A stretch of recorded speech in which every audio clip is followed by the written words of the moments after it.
episode of the Gentleman's Brotherhood. I'm Juan Sepulveda, and today I have the pleasure of being here with my friend Pablo Gonzalez. Pablo, thank you for joining me. Juan, thank you for having me, man. The pleasure is all mine, my friend. So I'm excited about this conversation because recently we had a little discussion where something came up that we both share in common is that we have the fortune of being married to women who are very very strong, very intelligent, and happen to be making a little bit more money than us. Sometimes a lot of bits more money than us. So we started having this discussion about how interesting it was that culturally things are changing in a way. And we realized that there are many men out there. And as we've done our research, we found that there's a significant number of men who end up in a relationship in which the lady is making more money than them. Now, in our conversation, we were talking about the fact that that doesn't change whether a man is a man or not. But society has some expectations of the dynamic between a man and a woman that can have a significant influence in the individual and in the relationship. So we wanted to have that conversation here along with you so that we can try to wrap our heads around the numbers. What can we do in order to deal with this change in society and in what it means for us? So Pablo, I thought it was very interesting that we struck that part of our life in the conversation, and we realized, I didn't know that was a fact for you, and the situations are slightly different, but there are a lot of things in common that we had. So, just tell the listeners about your background when it comes to, where you're from, where your parents are from, and that way we can segue into the cultural stigma with men and women's income. Absolutely, man. I'm happy to be having this conversation. I think it's no other way to describe it but serendipitous. I had been, when you and I connected at Podcast Movement, we set a call a week later. And in that week, I was in this space of reflection of how fortunate I am to have a wife that right now is able to carry the financial load while I am trying to build this business. And quite frankly, it's a very new thing to me, right? Like from the beginning of our relationships up until about 2 months ago, it was me. And for a certain amount of time, it was only me for a while I was trying to give her some space to grow. So let's go back to the beginning part. I was born in Venezuela. I come from a very traditional Hispanic family. My dad's Cuban. I tell people that I am a Miamian more than anything because I was born in Venezuela. I left at a young age. I learned English in preschool. We moved to Spain for 5 years. I came back when I was 9 years old and grew up in Miami in this Miami's a unique place. It's really just this Hispanic American area that is a halfway house between living in the United States and living in Latin America. So I really self-identify as that. And it took me leaving that city, moving into California. That's also a very diverse place, yet it doesn't mix as well, like as homogeneously as it does. And living in a couple different places before I realized the uniqueness of what that culture is and the fact that it has its own culture. So like I just said, I come from a very traditional Hispanic family where I'm the most American person in it. My brother and sister each got married at 23, straight out of college, have 3 kids. I got married at 33, don't have kids. At one point when I was starting my career, I graduated from the University of Florida and I got a job that was this executive and training program for a national construction company, moved me to California. And I remember telling my mom that I was moving to California. I might as well have told her that I'm like eloping with some dude in China because it was so foreign to her. Not that there's anything wrong with that, but to her, it's just a very foreign concept that I would leave the nest so far away to start my own thing. And it was really in doing that I started kind of delineating between my identity as a member of my family. It's a very positive thing in my life, but it's also a big shadow it casts on me in my life. Mm-hmm. And then my identity and the person that I was becoming as an adult myself. That plus the fact that I grew up with an older sister who was always raging against the Hispanic double standard against women made me into a bit of a raging feminist. Interesting. So I've just always been very sensitive to the to the two differences of how the world sees and treats male versus how the world sees and treats woman across the multicultural lines that I have always lived in. And it's been a big topic for me. And that's interesting because in our conversation last week, we were talking about the fact that there seems to be a pendulum swing, and we have to be very mindful of the fact that our goal is for there to be an equilibrium, for there to be where at one point, especially when you think of the Hispanic uh, culture, it's male dominated, and by its very nature, the expectations on the male are you are to be the sole provider, you are to be the head of the household, you are to be the one that calls the shot, and the lady is there to support you.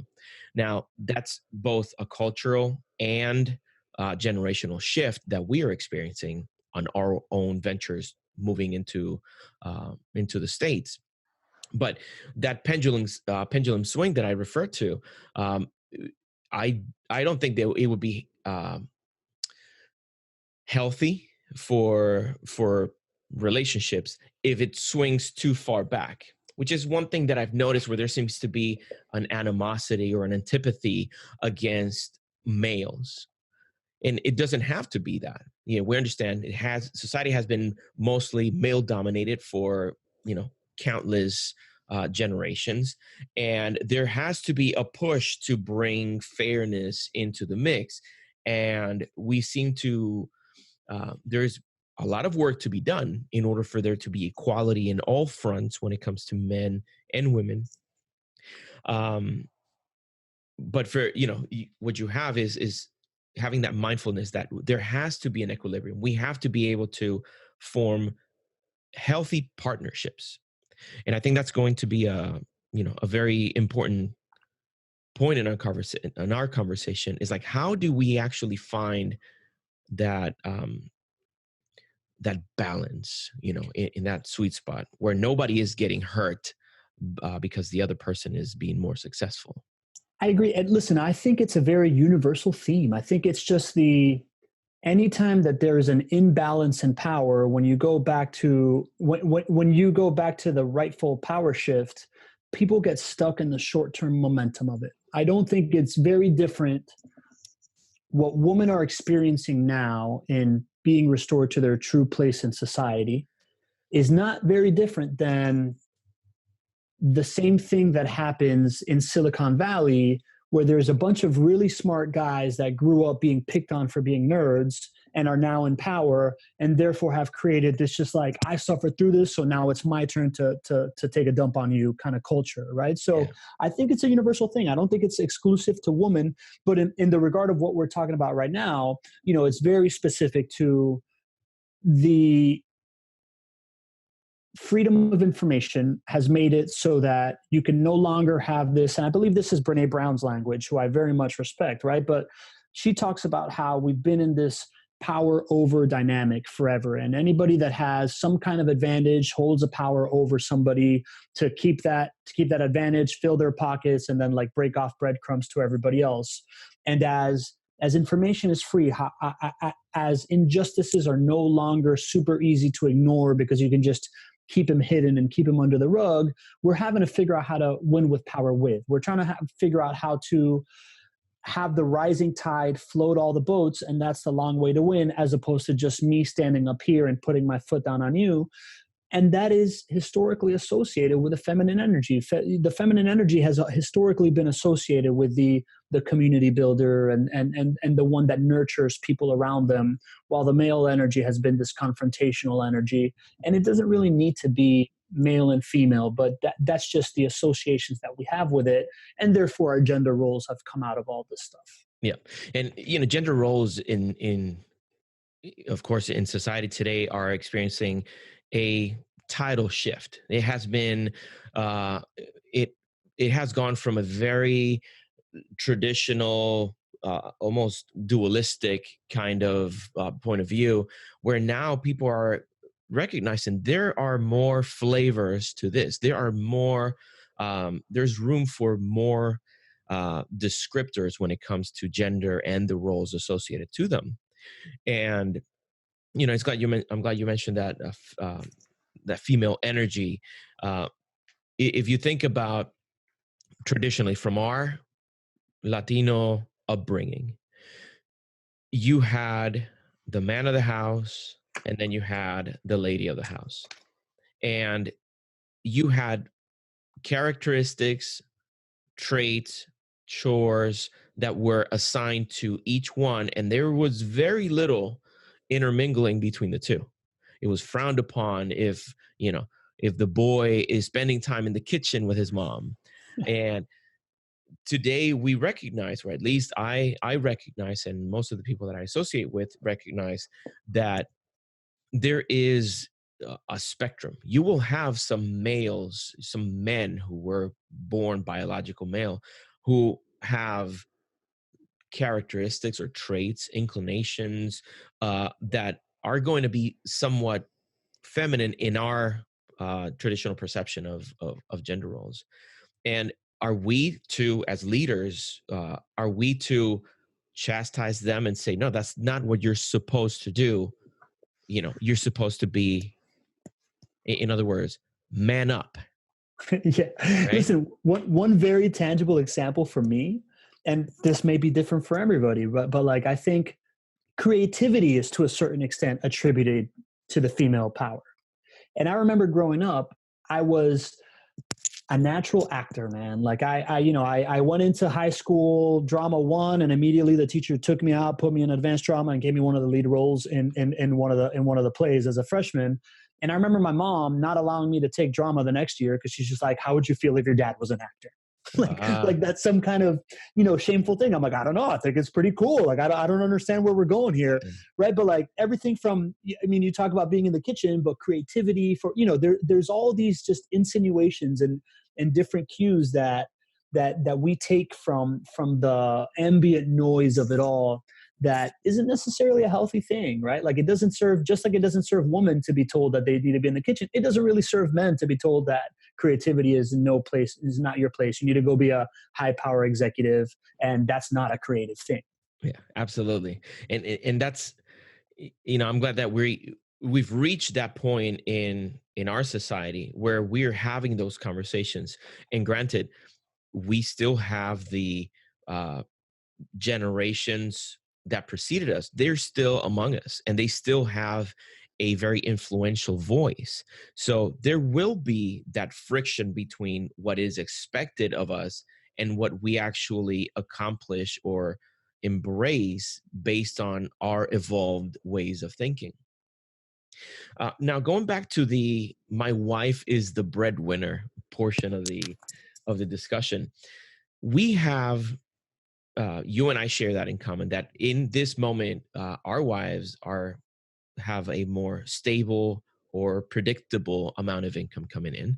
Me as an artist and an entrepreneur, I have my peaks and valleys when it comes to making money, and there are months that I make a lot more money than my wife, and there are other months where I'm making a lot less than my wife is.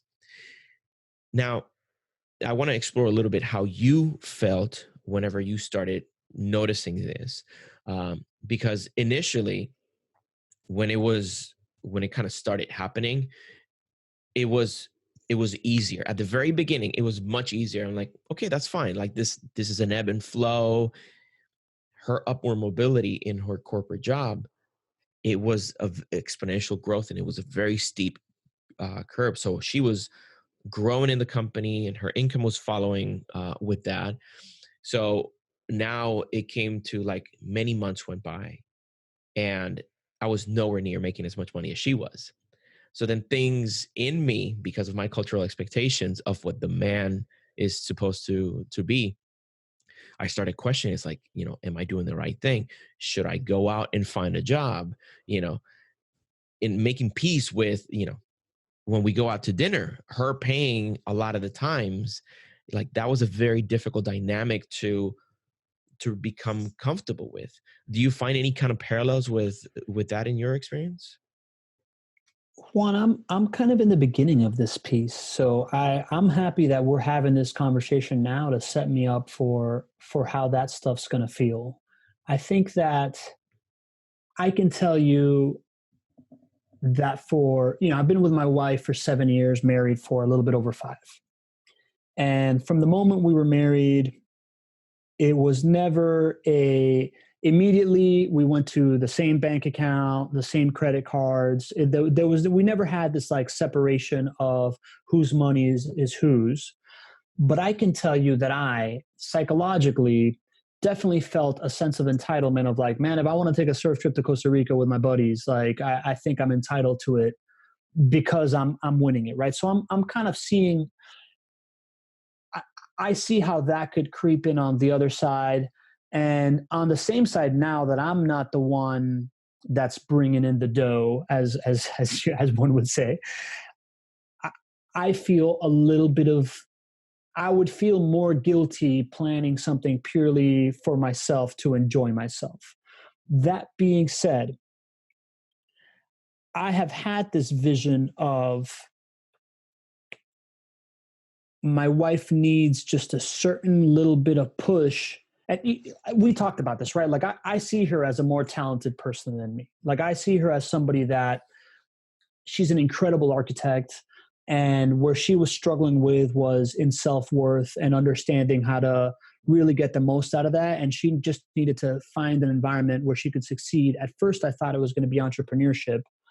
And it turns out that that doesn't look like that's the case. But now she's found this company that is a non-traditional architecture firm that isn't so like masochistic about the whole shift of power and how people are supposed to be treated as architects and get paid like starving artists kind of thing, and has afforded her a bunch of opportunities, which has her thinking on a whole nother level. But when we took the move from Miami to here, a lot of what I was thinking at the time was, okay, if I can give Marta some distance so that she can establish herself, then in 4 years we're like hanging out on Oprah's yacht because I think she's like that talented kind of thing. So I've had in the back of my mind her being the capability of her being the absolute breadwinner and me being a support system, but I have yet to start confronting the mixed feelings that I'm sure will inevitably come with it, which is one of the reasons why when we started speaking, I was like, this is something I want to start talking about. I Yeah. want to start getting it out there and just started getting familiar, which has led us to this conversation. And I think of this: there are men out there that are going to experience this. And just to share some numbers, according to Reach Advisors, his president James Chung, they did a study where they looked at census data along with local demographics and earning reports. To They selected some specific cities, including New York. I think they had Atlanta, and it showed that women between the ages of 20 and 30 uh, were earning on average 8% more than their male counterparts. And these were single women. So you're talking about women that don't have a husband yet. They're preparing, they're growing up their career and they might be dating, right? Imagine you as a single guy meeting and recognizing that a significant number of these women of your same age are making more money than you. If you haven't had this thought or had this conversation about if is that okay, you may be completely removing yourself from the pool because you may think it's inadequate that she pays for dinner one time, or you may think it's inadequate that you start in a relationship where she is making more money than you. So you see, especially for the young men who are not fortunate like us to have already taken the step of finding a a partner who is good for us, if they're out there, how are they going to deal with that? How are these men going to feel okay allowing her to pay for the dinner and the movie, or giving him a better gift at Christmas? You Yeah, know? I think that's real, man. I have a little bit of experience with that. I when I was first out of college, I graduated and got a good paying job with a good career track straight out of undergrad. And a lot of my friends went to grad school. And when that happened, certain demographic of my friends went into law school, right? And came out making a ton of money being big lawyers. And it went from like me being the guy that was balling while they were in grad school to them clearly balling way more than me. And within that, I started dating this girl that was in big law, right? And she was making, I don't know, 150 grand a year while I was making like 75. And that issue came up, but it came up from her side. Like she also came from an Italian Hispanic background. And I remember her, it obviously didn't work out. I'm not married to her, but I remember her saying, well, how are you going to feel if I'm making more money than you and stuff? And I guess it's just not in me. And I want to have this conversation because I don't know if there's something inherent inside of me that has some value to offer here, or I just haven't come to grips with it, right? But like when she brought that up, at no point did that register that was an issue for me. I'm sure it would become an issue once like if my family were to start being like, well, what's going on? Why is she doing X, Y, Z or blah, blah, blah? Or if your boys are just like, well, whatever, man, you're just like a house husband or something like that. I think it's a matter of when you're asking me like, how does a man deal with this stuff? I think it's just a matter of understanding your own self-worth, right? Like in these traditional gender roles, the men's self-worth is around being a protector. And I think that then gets transcribed to being a provider. And Yeah. I don't think that I think those things are mutually exclusive. They might be correlated, but they're mutually exclusive. You can still be a protector in the sense that real life example, when my wife was negotiating her salary for this role that she's in right now, it wasn't with this company, but the company before that she was first interviewing with, they were lowballing her. So I, as a guy who has never had an issue understanding my self-worth at work, the same way that it is correlated with women understanding that, and hence why they are, these statistics are out there that they don't ask for more or whatever, they're underpaid. Mhm. I was able to guide her through that negotiation because I have experience in that, whether or not it was for me or not, like I was still protecting her self-worth in that regard, right? Like if in the same way, I would imagine that if some dude was to come up to her on the street and start doing something inappropriate and it becomes a physical thing, then it's on me, right? Because Yeah. I'm the bigger person Yeah. in mass. Yeah. But you just got to understand your self-worth and understand that what you have to offer is valuable, whether or not it's money or it's emotional support, like the way that women have been kind of like cornered into that being the value of that they bring, or anything else, right? It's just understanding that you have some kind of inherent value, and it's not measured by how much money you make. It's measured by something internal, not something external. Yeah, that's a very good explanation, especially for the younger men who are beginning to organize their life. They're making their career plans. They're starting to look at uh, solidifying their romantic relationships. It is important that they are comfortable with their self-worth. That is, I think that's crucial, and it's something that I've seen is lacking in some age brackets. But part of what the mission is with the Gentleman's Brotherhood is to have those conversations and help these men recognize that you as an individual with your own traits, your experience, your preferences, you have a worth that is there's a net worth in there that's attractive to a significant partner. So you will find someone who will value those things. Now, you compete against your own self. Your focus needs to be to continue to improve yourself, recognize what your faults are, and then act upon those findings. But there's another aspect too of men dealing with this, and it's understanding the facts. Unless we had this discussion and we looked at the fact that a lot of these women out there are making more money already from the get-go. If you recognize that, you don't see that as a deficit on your part. You see that as it's just a matter of fact. That's just the environment in which I'm going to be uh, developing myself. Yep. So if you know that, I'll pair it up with the fact that you are secure in yourself and you have a plan of improvement as a man, you can find a woman even if she earns more money. Now, there's one other thing that you mentioned that I thought was very important. You mentioned the parents' expectations. In one of the conversations that I was listening to from this lady who she wrote a book specifically about the upcoming pay parity between men and women. The trend is moving in the direction where women, it's expected to by 2030 for there to be that equality per se. Now, this is very nuanced because uh, different genders have a historical preference for different kinds of employment. So the gender gap cannot be completely attributed to uh, us one single variable.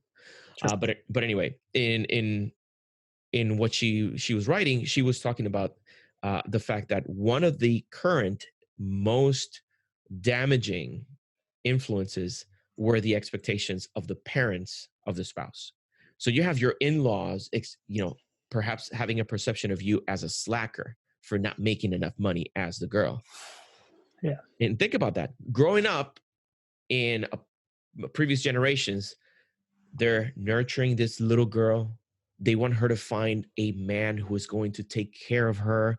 And you see, it's a very uh, chauvinistic expectation, Mhm. but from their standpoint, it is the norm. It's the normal cultural expectation. The man that she's going to find is going to protect her, provide for her.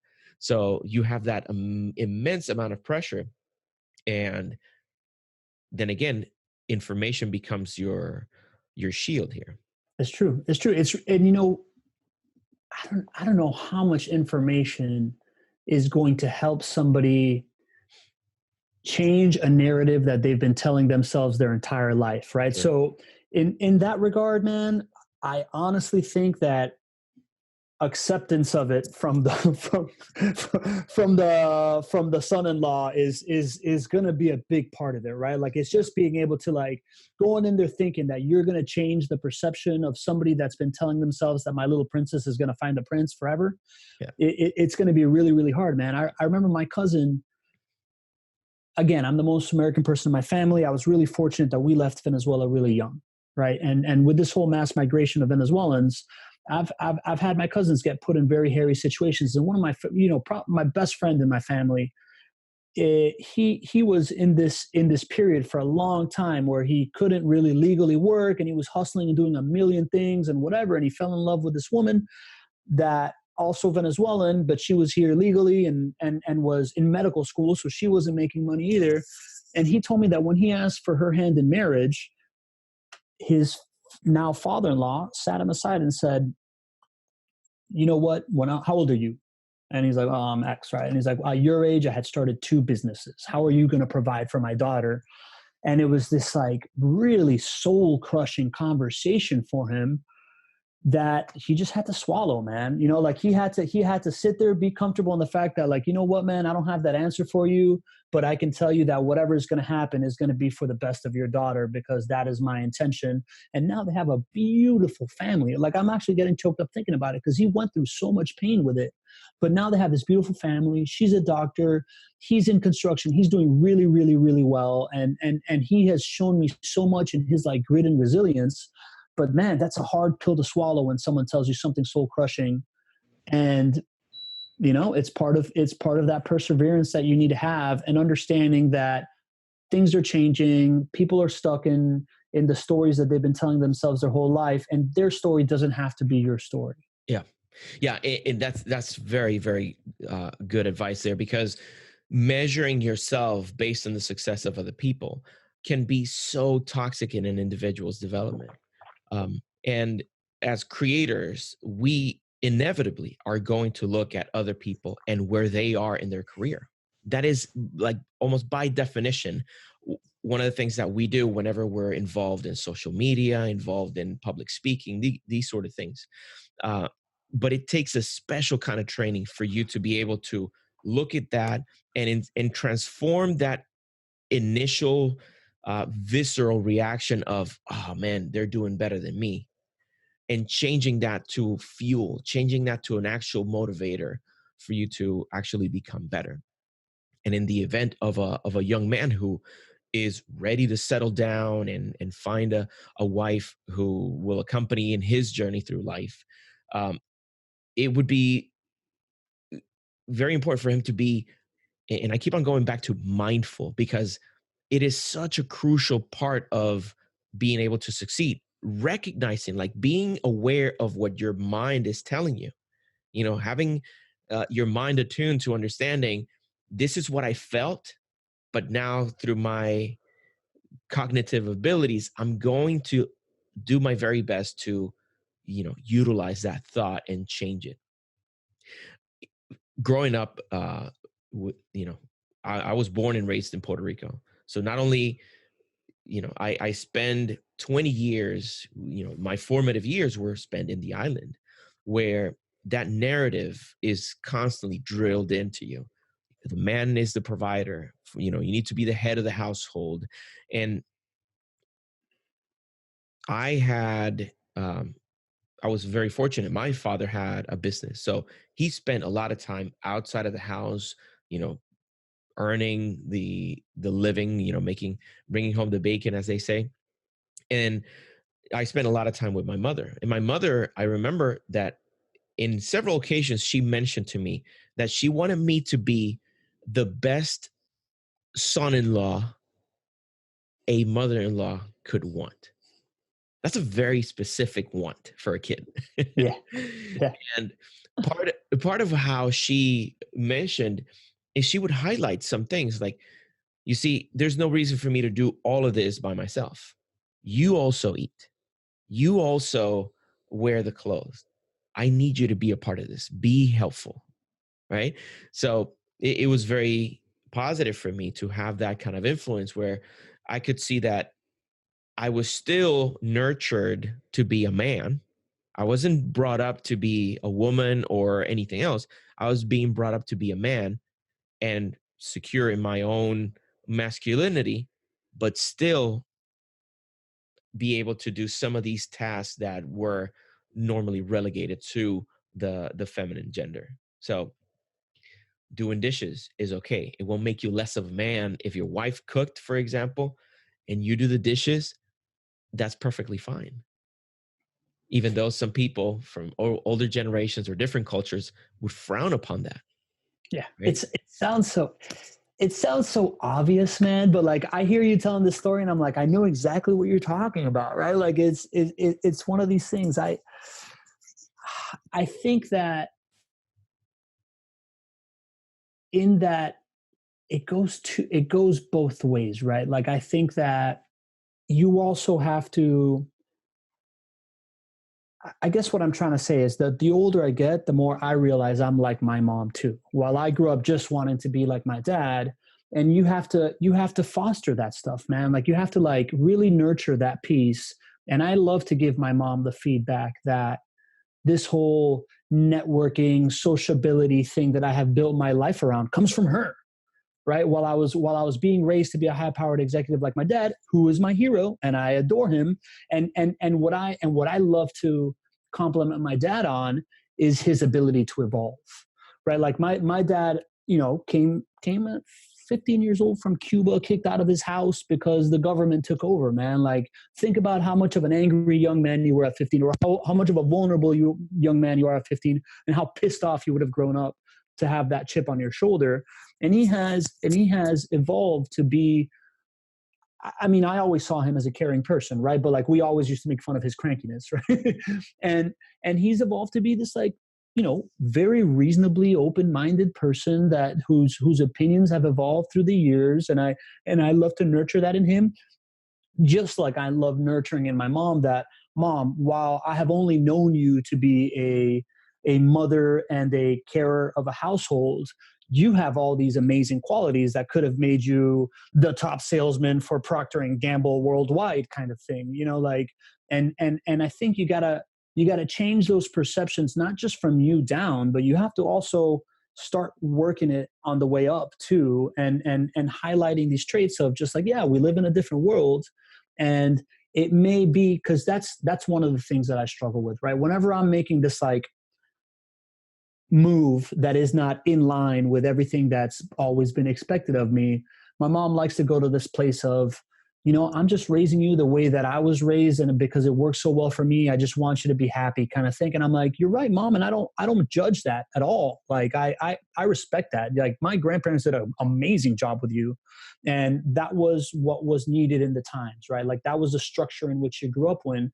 But now we're growing up in this different structure where there's a whole nother boundary of things, and it would be very limiting to myself to not explore that stuff in the context of the world we live in, right? So like I like to apply the context that they grew up in how they would have been today at the same time as me, exploring my boundaries as a non-traditional male in their eyes.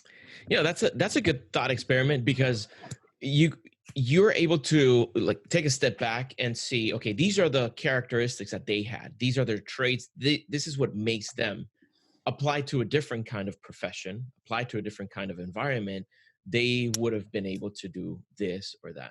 So it's good to put, at least visually, have that option to see them through that lens. There are two things there that I wanted to bring up. First, you mentioned, when thinking of your mother, oh, you have all these traits and you have these things that you applied them to something else, you would have done X or Y, right? There's another side to that too, which is like her decision not to pursue that, right? What was gained with her decision to not do that, right? There's a value, in my opinion, uh, of her staying home, taking care of you, your siblings, supporting the father, and the support of the father figure. We sometimes think of it as a, uh, whatever almost like a sub, not subversive, but like almost like a lesser role. It's like, no, I help you go Mhm. up, right? Submissive. Submissive is the word. Thank you. Um, but oftentimes that's not how it is, especially when I was telling you that I was reading a book by Henry Ford. It's called My Life and Work by Henry Ford. So this was published back in 1922 when he was much older. So he's reflecting back at his life, his decision making in order to build the Ford Motor Company. And one theme that I came across in this book very often is the crucial role his wife played, not just in holding the fort, you know, as we, not just keeping the house in order, but also as a trusted advisor to him, as a motivator, as the person that puts the resistance and said, no, don't give in. What you have is good. What you have is better than these other people. Stick to your guns and focus on that strategy. So it, Henry Ford's wife, even though the only name you hear is Henry Ford, his wife was crucial in helping him achieve what he did and leaving the legacy that he did with his motor company. So w- I say all that to shine a light on the fact that there is great value in that stay-at-home individual, right? Yeah. And by the same token, if you are that stay-at-home individual, right? Mhm. The value that you bring in supporting your wife, the value that you bring in helping her strategize her salary negotiation, the value that you bring in helping her recognize her self-worth when it comes to the corporate structure, that has even more value than a check, than a number. So coming to grips with that for you and I, and for any of the men that are listening to this, I think it's going to be very helpful, because you're not only measured by what the money that you can bring into the house. Your value spreads across many fronts, including the support that you give, the advice that you give, the leadership in your own respect. So I really hope that someone's listening to this, that at the moment in their life that they have to listen to this for them to become a better man and a gentleman.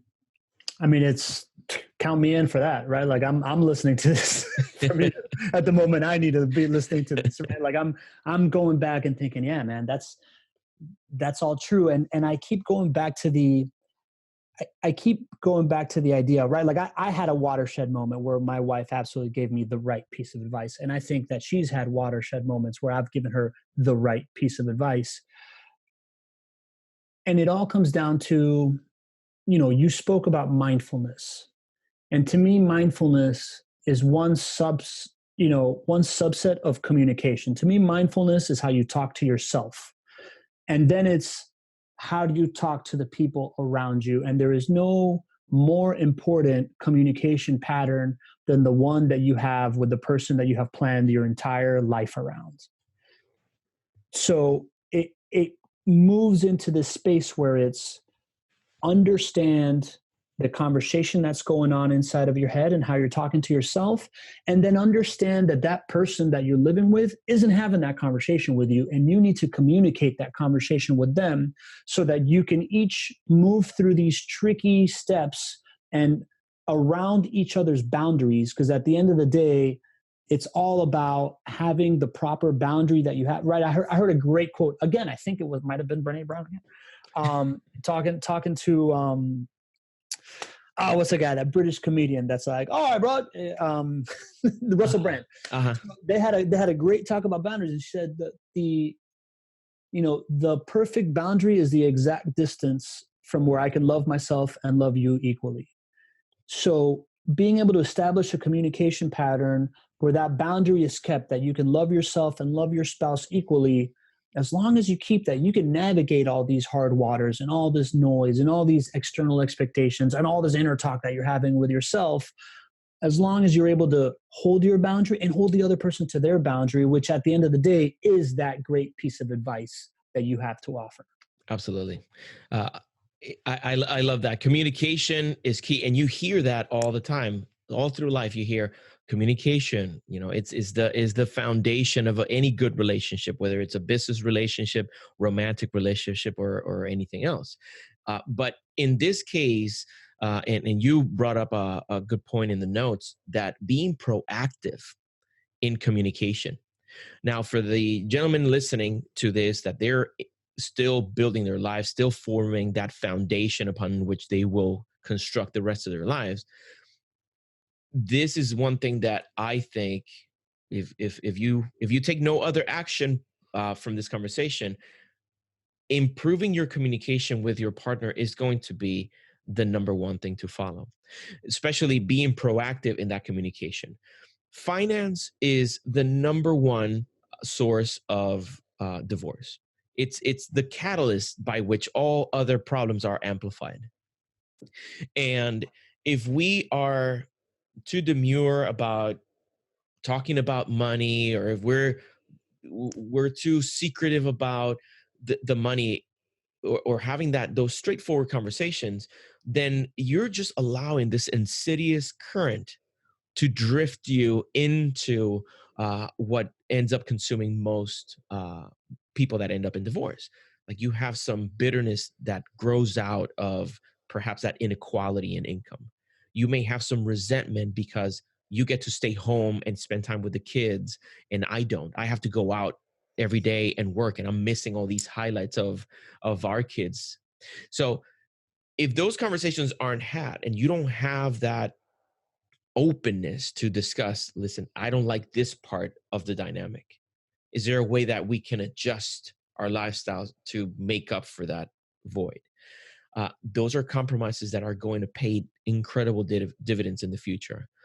And you will hear a lot of detractors. You'll hear a lot of people who are influenced by their culture and the uh, preconceived notions of what a man should be. They'll give you a different kind of advice. I do hope that the gentleman listening can see that we are in a pivotal moment in society, and there are changes that need to happen for for the balance of men and women in relationships to be a fruitful and healthy one. Agreed, man. Agreed. I'd like to leave with two kind of parting advice pieces. One is, think about the last time that you got really frustrated with your spouse or with anybody. But Yeah. right now we're talking about your spouse, right? Last time you got really frustrated with your spouse, and ask yourself, did I tell them what was pissing me off? You know, like the biggest mistake I see people make is just assuming that the other person's thinking what you're thinking and then holding them to that standard. Yeah. So before you get to that point, just make sure you put it out there. And then the next step of that piece is that, as I got recommended this book called Hold Me Tight by Dr. Sue Johnson. And Dr. Sue Johnson talks about this conversation, this like death spiral of a conversation that a lot of couples get stuck in, which is I think it stems from this root issue. And it's when something is going wrong with your spouse and you see it start to spiral out of control, what you're gonna notice is a pattern of somebody lashing out because they're not getting something that they need, and then the other person rationalizing to themselves, well, they're just lashing out again. I just got to give them some space because there's nothing I can do about this. And as long as I just swallow it right now, maybe later they're going to be in a better mood so that we can talk about this.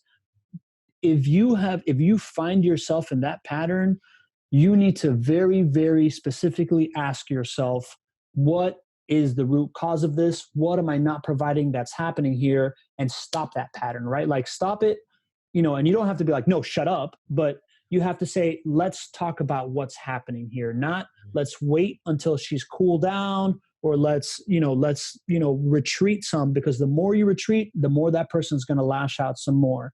And with these issues like money, like, not being able to fit to your societal standards. And in the articles that you sent me to read before this, there was one that specifically spoke about a marriage falling apart because the wife stopped respecting this guy because he wasn't making enough money. I guarantee you that they would have had this conversation of like, what is it that you're not respecting about me not making money? Is it that I'm also not doing this? Because it's not that, very few people are that shallow that all they care about is your earning potential. Correct. At the end of the day, it's all about the value you add to a relationship that can, I always mess up his name, man. Farazi, the guy that wrote Never Eat Alone. He's on this new kick about co-elevation. How relationships are about co-elevating each other. Those are the most healthy relationships that you have. So when you were stuck in that rut, if you are in that hole where you're just like, well, nothing is working, whatever, because I've done everything I can and she just doesn't get it, ask yourself, you might be doing everything that you can from the things that you think are available to you, but have you really asked what is missing of the piece that you were supposed to be co-elevating? And have that conversation, hold that boundary. Yeah. Don't continue to retreat, because you're only just punting down the field, and something's just going to get worse and it may become irreparable. The best thing that you can do is to try to get into the discomfort, go into the dark with your eyes open and try to see in the dark, kind of thing. I love it. Great advice. Pablo, thank you very much for the time you've given us for this conversation. I think it's helpful, not just for the two of us to have this conversation, but the many men who will listen to it and identify with one thing or another. My goal with the Gentleman's Brotherhood is to be that place where we can sit down and have these conversations, because we're not perfect. We are seeking the perfection of our mind, our body, our spirit, and this doesn't happen in isolation. It is crafted through these conversations, through the relationships that we build. And I'm glad that I'm building a relationship with you, my friend, and that we can co-elevate each other. So I really like that very much. And, for the gentlemen listening, we thank you for the time that you've spent listening to this. If you found it edifying, if you found this information helpful, make sure to subscribe to our channels, whether it's a podcast or the YouTube channel, and find another man who could benefit from this. We have a lot of men who are perhaps relying only on their preconceived notions or the information they've acquired through their life experience. But it might be very helpful for them to actually hear from other men like them who also have that desire to become better and be part of the Gentleman's Brotherhood. So thank you again for listening. And until next time, I wish you courage, courtesy, and candid conversation.